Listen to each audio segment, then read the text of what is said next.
Shalom, selamat pagi jemaat Mesbah Syukur yang dikasihi Tuhan. Mari kita mau sama-sama datang pada Tuhan pagi hari ini, kita siapkan hati kita. Mungkin sebelum kita mengawali aktivitas kita pagi hari ini, ada yang bekerja, ada yang di rumah, ada yang sekolah, dan apapun yang akan kita kerjakan pagi hari ini, mari kita sama-sama datang terlebih dahulu kepada Tuhan. Mari kita berdoa. Tuhan Yesus, terima kasih buat pagi hari yang indah ini Tuhan. Jikalau kami masih diberikan satu kesempatan lagi untuk boleh datang menghadap kepadamu Tuhan pagi ini. Kami bersyukur buat penyertaan Tuhan yang selalu nyata. Buat kasih-Mu yang sempurna atas setiap kami Tuhan. Pagi hari ini kami mau datang dengan segenap hati kami. Kami mau bawa pujian penyembahan kami Tuhan. Biar hadirat Tuhan boleh penuhi setiap kami dimanapun kami berada saat ini. Apapun yang sedang kami alami. Biar Tuhan boleh menjadi sumber kekuatan kami, sumber pengharapan kami, sumber sukacita kami. Terima kasih Bapak, terima kasih. Kau dekap setiap kami, peluk setiap kami dengan kasih-Mu ya Tuhan. Biar anugerah-Mu memenuhi setiap kami ya Tuhan Yesus. Biar setiap hati yang haus dan lapar akan Engkau, yang rindu akan Tuhan boleh dipuaskan bagi hari ini. Terima kasih, terima kasih. Kami datang dengan segenap hati kami Tuhan. Mari sama-sama sembah Tuhan. Naikkan ucapan syukur-Mu, naikkan penyembahan-Mu, naikkan mazmur. Selamanya kami mau menyembah-Mu Yesus. Selamanya Tuhan kami mau menyembah-Mu Yesus. Selamanya Kau Tuhanku yang terutama di hidupku, tak akan ku lepaskan pengharapan di dalam-Mu.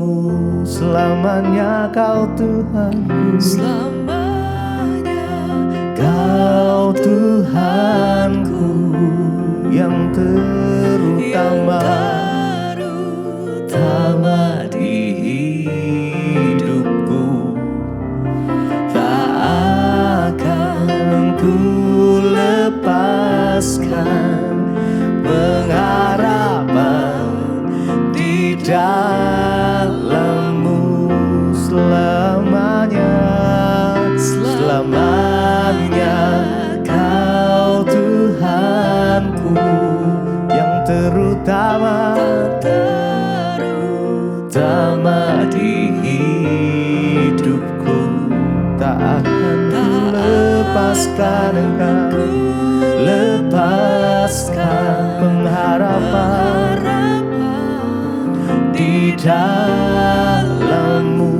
Selamanya, selamanya Kau Tuhanku yang terutama, amin, di hidupku, tak akan ku lepaskan pengharapan di dalam-Mu.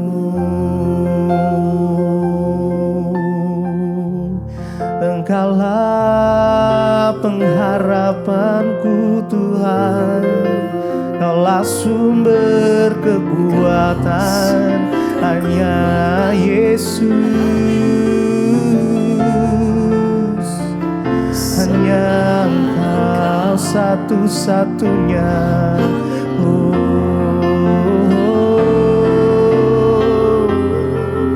Hanya padamu ku berserah, Yesus. Kami sepakat, Takkan ku lepas pengharapanku, Yesus.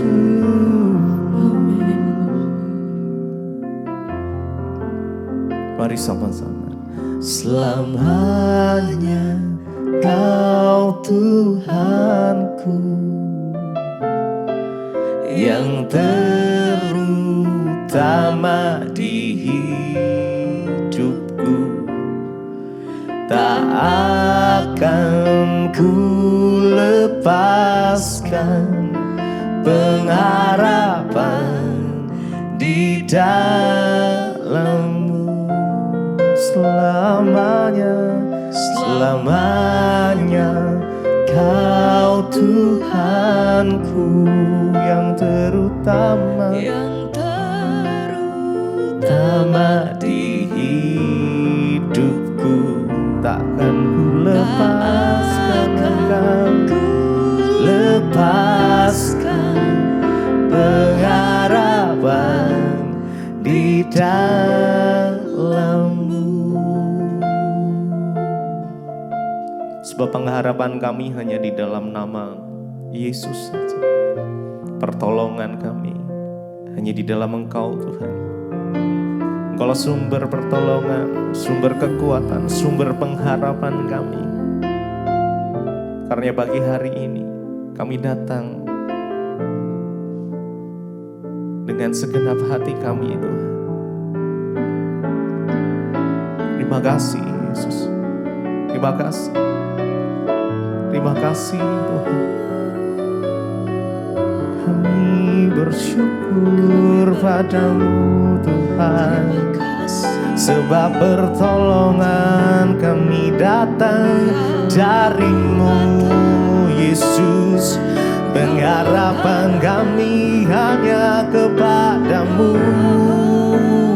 Pertolonganku datang dari-Mu, pengharapanku, amin, hanya padamu. Ku tak akan goyah, ku tak akan gentar, sebab Kau gunung batuku, kota bentengku, pertolonganku, amin. Yes. Pengharapanku hanya padamu, yes Jesus. Ku tak akan goyah, ku tak akan gentar, sebab Kau gunung batuku, kota bentengku, pertolonganku datang dari-Mu, pengharapanku hanya padamu. Ku tak akan goyah, yes, ku tak akan gentar, sebab Kau gunung batuku, kota bentengku, pertolonganku datang dari-Mu, pengharapanku hanya padamu. Ku tak akan goyah, ku tak akan gentar, sebab Kau gunung batuku, kota benteng keselamatanku. Engkaulah keselamatanku, Tuhan. Tidak ada yang lain, hanya di dalam nama Yesus, nama yang di dalamnya ada keselamatan. ada kesembuhan, ada pemulihan. Hanya Yesus yang sanggup. Yesus, Engkaulah segalanya. Pertolonganku datang darimu, pengharapanku hanya padamu. Ku tak akan goyah, ku tak akan gentar, sebab Kau gunung batuku, kota bentengku. Sekali lagi, pertolonganku datang dari. Terima kasih Tuhan.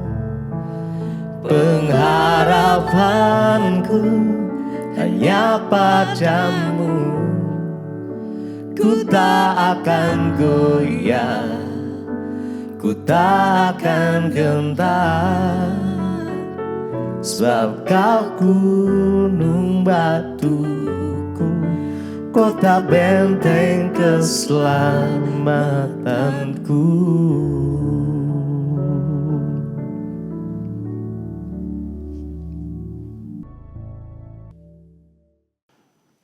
Bapak, terima kasih buat pagi hari ini Tuhan, pagi yang indah di mana kami boleh ada pada pagi hari ini karena kebaikan-Mu dan menyatakan bahwa Engkau baik, sungguh baik, sangat baik dan teramat baik dalam kehidupan kami Tuhan.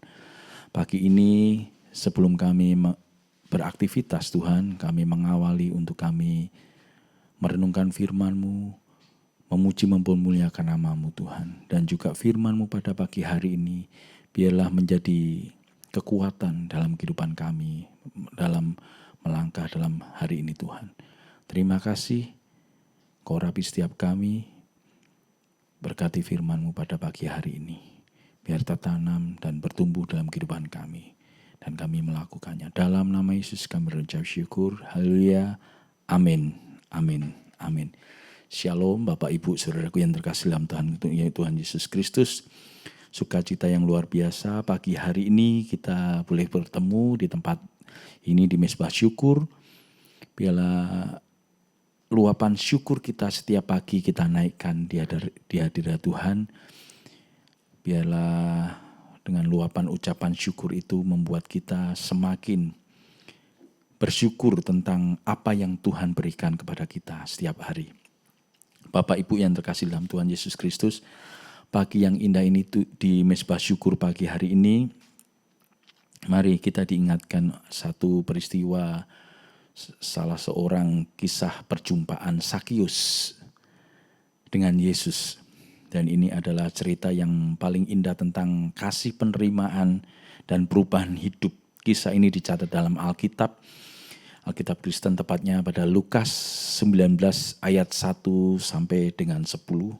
Mari kita baca bersama Lukas 19 ayat 1 sampai dengan 10. Mari kita baca bersama. Ayat pertama dikatakan, Yesus masuk ke kota Yeriko dan berjalan terus melintasi kota itu. Di situ ada seorang bernama Zakius, kepala pemungut cukai, dan ia seorang yang kaya. Ia berusaha untuk melihat apakah Yesus itu, tetapi ia tidak berhasil karena orang banyak sebab badannya pendek. Maka berlarilah ia mendahului orang banyak, lalu memanjat pohon ara untuk melihat Yesus yang akan lewat di situ. Ketika Yesus sampai ke tempat itu, ia melihat ke atas dan berkata, Zakius, segeralah turun, sebab hari ini aku harus menumpang di rumahmu. Lalu Zakius segera turun dan menerima Yesus dengan sukacita. Tetapi semua orang yang melihat hal itu bersungut-sungut, katanya, ia menumpang di rumah orang berdosa. Tetapi Zakius berdiri dan berkata kepada Tuhan, Tuhan, setengah dari milikku akan kuberikan kepadamu, kepada orang miskin, dan sekiranya ada sesuatu yang kuperas dari seseorang, akan kukembalikan 4 kali lipat. Kata Yesus kepadanya, "Hari ini telah terjadi keselamatan kepada rumah ini, karena orang ini pun anak Abraham. Sebab anak manusia datang untuk mencari dan menyelamatkan yang hilang." Haleluya. Firman yang sangat luar biasa. Kita diingatkan tentang peristiwa Sakius waktu bertemu dengan Yesus. Kalau kita melihat dari ringkasan cerita atau firman Tuhan pada pagi hari ini di Lukas 10 ini tadi, bahwa makna yang mendalam peristiwa itu, kita bisa mendapatkan sesuatu yang melalui peristiwa Sakius itu, sesuatu yang luar biasa. Tapi sebelumnya kita belajar, siapakah sih Sakius ini sebenarnya Bapak Ibu? Sakius, kalau dari nama aslinya Sakius, itu kalau kita pelajari dari nama kata nama Sakius, yang artinya bersih, murni, benar, dan tanpa salah. Ironis ya Bapak Ibu, nama Sakius ini adalah bersih, murni, benar, dan tanpa salah. Berbeda dengan apa yang dilakukan Sakius pada waktu itu. Dan siapa Sakius? Sakius pada waktu itu adalah seorang kepala pemungut cukai di Yeriko. Jadi di sebuah kota Yeriko, dia yang memegang menjadi pemungut cukai. Apa sih pemungut cukai? Kalau kita belajar dari firman Tuhan, pada zaman itu pemungut cukai itu sangat dibenci oleh orang Yahudi karena dua alasan. Karena waktu itu bangsa Israel dijajah oleh bangsa Romawi, dan bangsa Romawi dia waktu memungut pajak, memungut cukai itu menggunakan orang-orang yang sebagai yang mungkin bisa diandalkan mereka untuk memungut pajak. Salah satunya adalah Sakius. Dan pada zaman itu pemungut cukai sangat dibenci orang Yahudi karena dua alasan. Mereka bekerja untuk penjajah Romawi. Jadi pemungut cukai dipakai oleh bangsa Romawi untuk memungut cukai kepada bangsa Yahudi atau bangsa Israel pada waktu itu. Dan mereka sering menarik pajak lebih tinggi dan dari seharusnya demi memperkaya diri sendiri. Karena pada waktu penjajahan Romawi, penjajah Romawi itu memberikan tugas kepada pemungut cukai dan mereka bahasanya hanya setoran sekian dan selebihnya, dan ada target yang ditargetkan oleh bangsa Romawi untuk bangsa Israel, bangsa Yahudi memberikan pajak kepada mereka dengan sekian, tapi dia memberikan imbalan kepada pemungut cukai. Jadi pungutlah lebih daripada yang diminta dari pemerintahan Romawi. Makanya mereka pemungut cukai pada memungut cukai dengan harga yang tinggi, yang tidak semestinya. Jadi menarik pajak yang lebih tinggi dari seharusnya untuk sisanya diambil oleh pemungut cukai itu. Dan untuk memperkaya dirinya sendiri dan pemungut cukai waktu itu dianggap sebagai pemeras dan sebagai pendosa karena mereka meminta pungutan yang lebih tinggi daripada seharusnya. Yang harusnya mungkin pajaknya yang harus diberikan setiap orang 10%. Pemungut cukai memintanya 20%, dikarenakan 10%-nya untuk memperkaya dirinya, untuk diambil untuk kehidupannya, pemungut cukai ini. Makanya selain kaya raya, pekerjaan Sakius juga memiliki ciri khas, yaitu berbadan pendek. Jadi walaupun kaya, selain kaya, dia punya badan yang tidak terlalu tinggi dan pendek. Jadi Sakius ini siapa? Sakius ini pemungut cukai yang dipakai penjajah Romawi untuk memungut pajak lebih tinggi dari pajak yang sesungguhnya dan untuk memperkaya dirinya. Dan dia bukan kebetulan, dia memang berbadan pendek, tidak tinggi, saudara. Dan ketika Yesus melewati kota Yeriko, orang banyak berbondong-bondong ingin melihatnya. Hal peristiwa yang luar biasa dilakukan oleh Sakius yaitu dia memiliki badan yang pendek sehingga terhalang oleh kerumunan orang. Jadi waktu itu Yesus berjalan melewati Yeriko. Kemudian orang berkerumun seperti biasanya karena waktu itu Yesus baru viral. waktu itu Yesus baru menjadi perbincangan di bangsa Yahudi, bangsa Israel waktu itu. Dia banyak melakukan mujizat dan sebagainya. Waktu dia berjalan melewati Yeriko, maka orang berkerumun mengikuti dia dan berbondong-bondong ingin melihatnya. Dan demikian pun yang dilakukan Sakeus. Sakeus pun penasaran dan ingin. Di ayat yang kedua tadi dikatakan di situ ada seorang bernama Sakeus, kepala pemungut cukai, dan ia seorang kaya. Ia berusaha untuk melihat orang apakah Yesus itu. Tetapi ia tidak berasal karena kerumunan orang banyak, sebab badannya pendek. Jadi ada hal yang luar biasa yang dirindukan seorang Sakeus ini, pemungut cukai. Dia pengen tahu orang apakah sebenarnya Yesus ini yang menjadi viral pada saat itu. Karena kita ketahui bahwa Sakeus ini pada saat itu pemungut cukai dan dia orang kaya. Dikatakan di ayat 2, dia orang kaya dan bahkan dia punya jabatan. Jabatan sebagai pemungut cukai, penagih pajak. Dan mungkin dia punya jabatan, punya kekayaan yang luar biasa. Tetapi dia punya satu keinginan. Dia pengen tahu orang apakah ini Yesus ini, kok kenapa viral. Dan ini hal yang sesuatu yang luar biasa yang dimiliki oleh hati seorang Sakeus yang berdosa, orang yang berdosa, pemungut cukai, tapi dia orang kaya dan dia pengen punya hati rasa ingin ketemu Yesus. Ini sesuatu yang luar biasa. Dia menangguhkan keegoisannya, dia menangguhkan jabatannya, dia menangguhkan seorang pendosanya, dia menangguhkan seorang pemerasnya, dia kepingin tahu siapa Yesus. Dan karena badannya pendek sehingga dia terhalang oleh kerumunan orang. Orang-orang juga tidak akan mau memberinya jalan kepada Sakeus karena banyak orang membenci dia. Wah, ini pemungut cukai, ini pemeras uang rakyat, ini pemeras pajak. Tapi tiba-tiba dia datang ingin berlari, pengen nemu Yesus di tengah kerumunan. Itu pun gak dihambat oleh mereka karena mereka benci sekali dengan Sakeus. Tetapi karena keinginan dan kerinduannya pengen ketemu dengan Tuhan Yesus, Sakeus tidak kehilangan akal. Dia bahkan berlari karena mungkin posturnya pendek, jadi dia menyelinap karena keinginan kerinduannya ingin tahu, ingin ketemu siapa Yesus itu. Kemudian dia berlari dan mendahului, tetapi karena pendek dia tidak bisa melihatnya. Apa yang dilakukan? Dia memanjat pohon ara.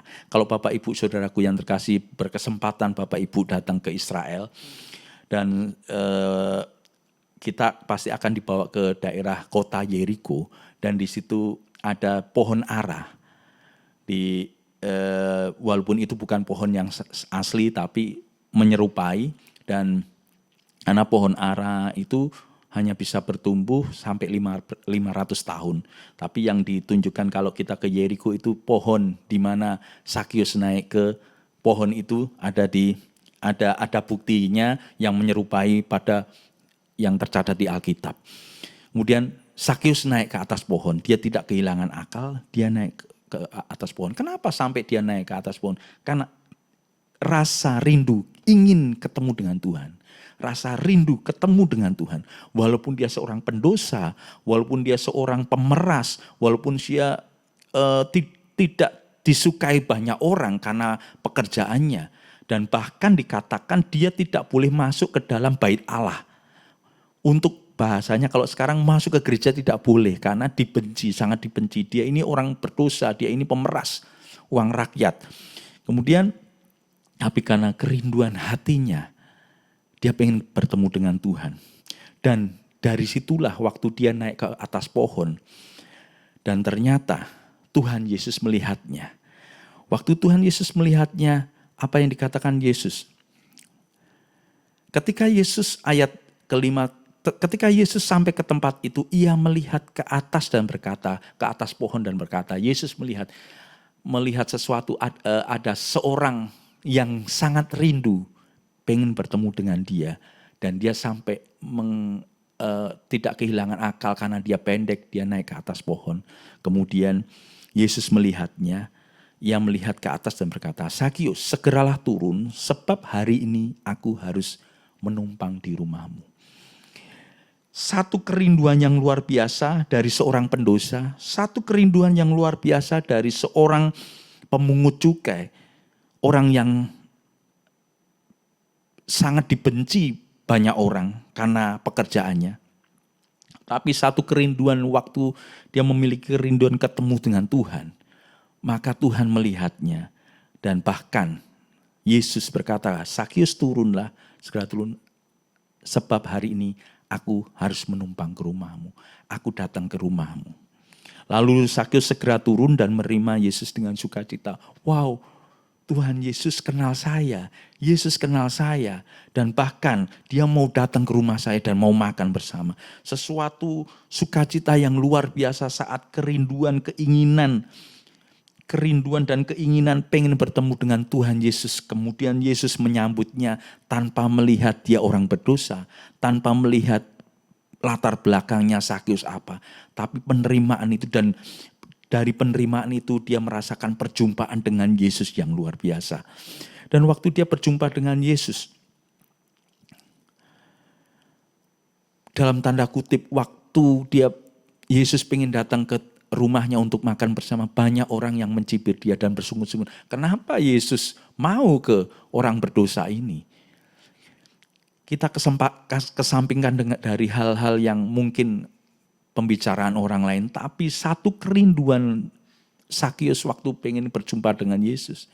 Kemudian Yesus menerimanya dan Yesus datang untuk menghampirinya dan bahkan makan bersama dengan Sakius. Satu perjumpaan yang luar biasa yang dialami oleh Sakius. Dan itu hal yang tidak terduga. Karena sebab dia hanya kepingin ketemu dan rindu. Kemudian dia naik pohon, kemudian Yesus mengajaknya untuk makan di rumahnya. Ini tindakan Yesus yang membuat Sakius benar-benar merasakan sukacita yang luar biasa. Dia diterima dan perjumpaannya dengan Yesus itu mengubah hidupnya. Di ayat selanjutnya dikatakan bahwa tetapi Sakius berdiri dan berkata kepada Tuhan, setengah dari milikku akan kuberikan kepada orang miskin. Bayangkan saudara, prosesnya kerinduan, keinginan dari seorang Sakius yang pengen bertemu dengan Yesus. Kemudian penerimaan Yesus, anugerah dari Yesus, menerima Sakius dengan tidak melihat latar belakang. Walaupun dia pendosa, walaupun dia pemungut cukai. Tapi waktu Yesus menerima dengan anugerahnya. Dan bahkan perjumpaan Sakius dengan Tuhan Yesus terjadi, maka ada perubahan yang terjadi dalam kehidupan Sakius. Kemudian Sakius berkata kepada Tuhan, Tuhan, setengah dari milikku akan kuberikan kepada orang miskin. Dan sekiranya ada sesuatu yang kuperas dari seseorang yang kukembalikan, akan kukembalikan 4 kali lipat. Kata Yesus kepadanya. Dari reaksi perubahan hidupnya Sakius, dan Yesus berkata kepada Sakius, hari ini telah terjadi keselamatan kepada rumah ini, karena orang ini pun anak Abraham. Sebab anak manusia datang untuk mencari dan menyelamatkan yang hilang. Bapak, Ibu, Saudaraku yang terkasih dalam Tuhan, pertobatan dan respon dari Sakius ini sangat luar biasa. Saat dia rindu, punya keinginan ketemu dengan Tuhan.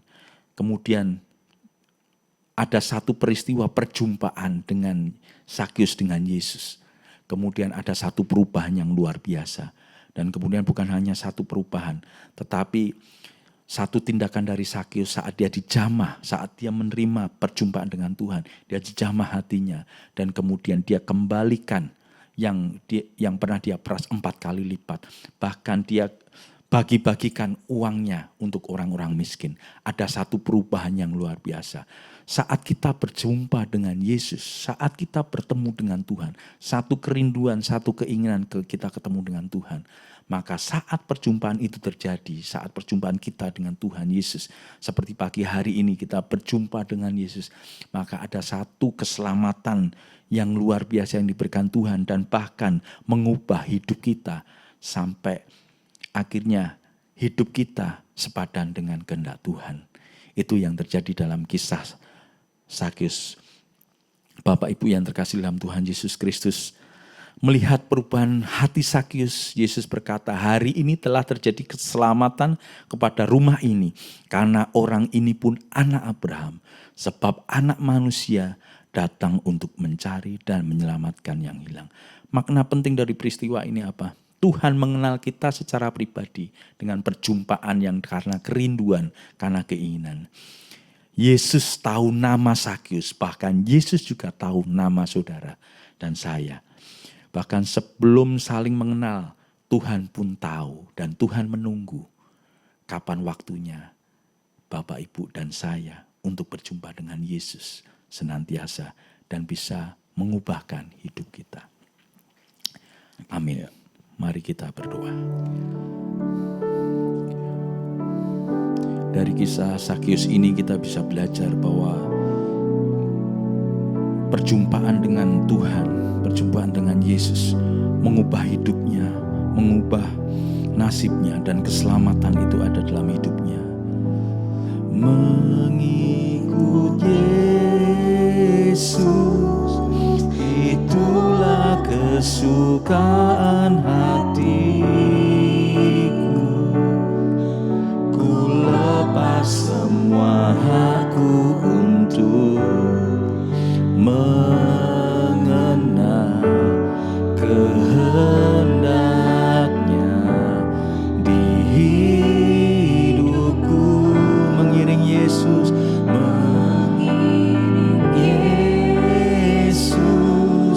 itulah kekuatan hidup. Ya Yesus, ku yakin anugerahnya mampu jadikanku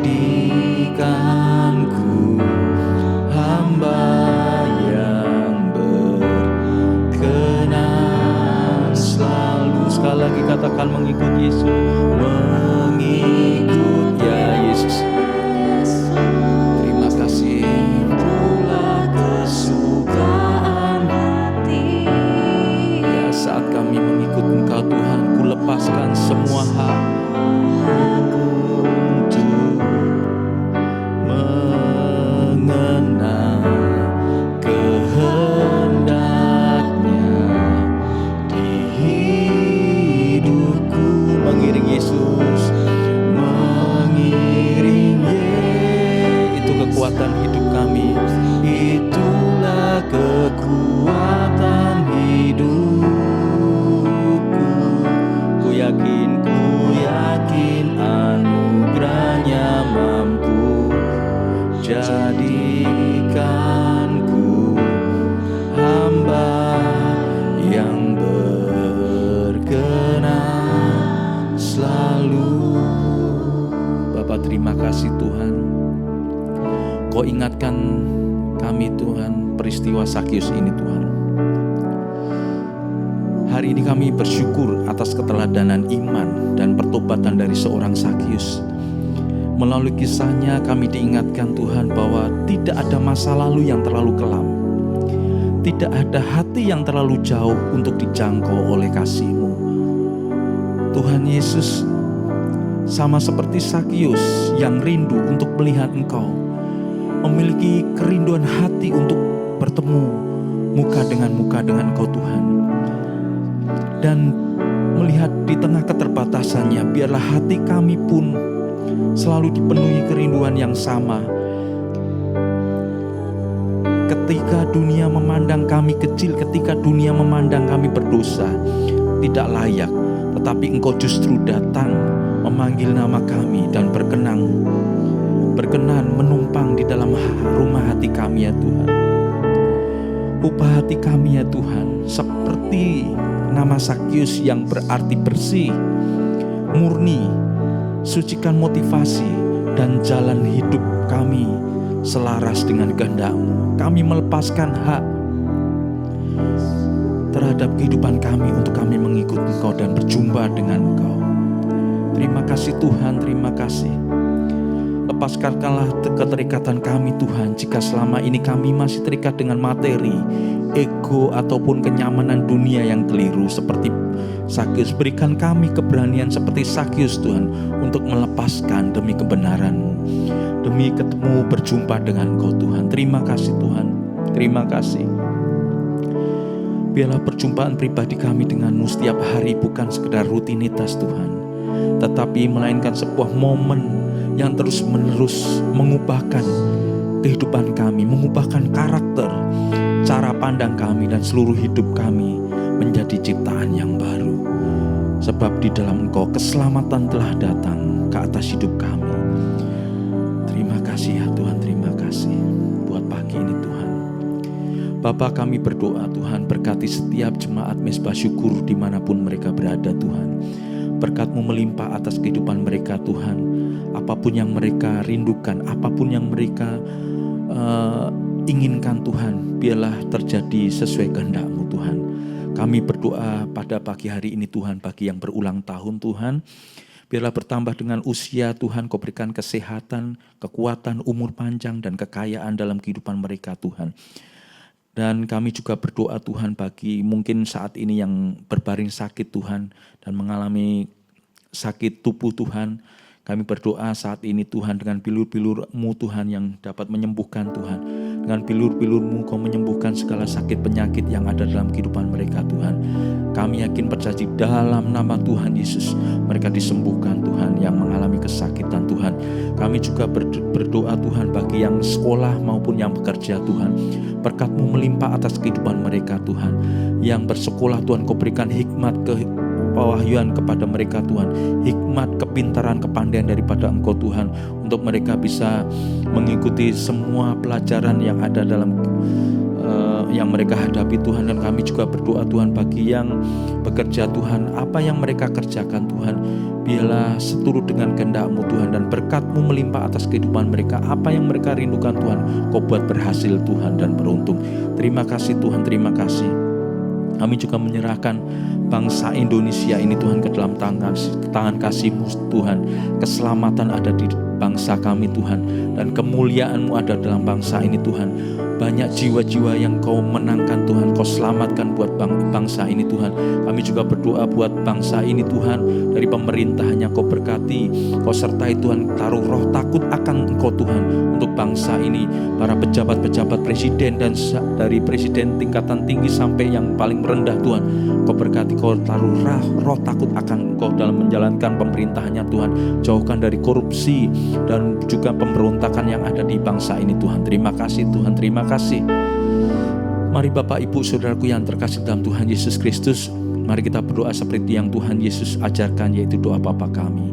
Bapa kami yang ada di surga, dikuduskanlah nama-Mu, datanglah kerajaan-Mu, jadilah kehendak-Mu di bumi seperti di surga.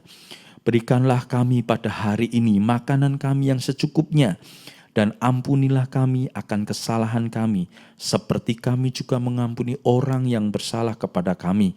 Dan janganlah membawa kami ke dalam pencobaan, tetapi lepaskanlah kami daripada yang jahat, karena Engkaulah yang empunya kerajaan dan kuasa, kemuliaan sampai selama-lamanya. Mari kita buka hati dan tangan kita terima berkat daripada Tuhan. Terimalah kiranya berkat dari Allah Bapa, cinta kasih Tuhan Yesus Kristus, dan penyertaan daripada Roh Kudus menyertai hidup kita mulai hari ini, pagi hari ini, bahkan sampai kali yang kedua Tuhan Yesus menjemput kita dan nama kita tercatat di dalam kitab kehidupan. Dalam nama Tuhan Yesus, yang percaya dan diberkati katakan bersama, amin, amin. Shalom dan Immanuel. Kau yang sentuh hatiku, selamanya ku cinta Kau Yesus, selamanya ku